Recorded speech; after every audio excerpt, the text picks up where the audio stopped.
الزمالك هيلاعب بيراميدز بكره.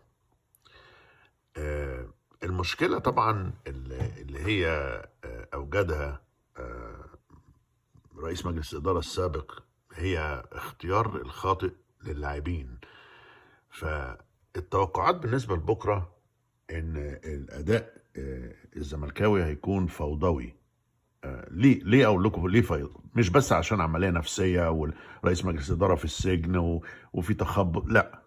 هو اساسا اختيار اللعيبه ما كانش على اساس اللي هو اساس الكوره الفني. يعني هو كان اساس الشراء، زي واحد بيشتري عربيات، دي قديمه دي جديده، دي فيها مكيف دي ما فيهاش، دي اوتوماتيك.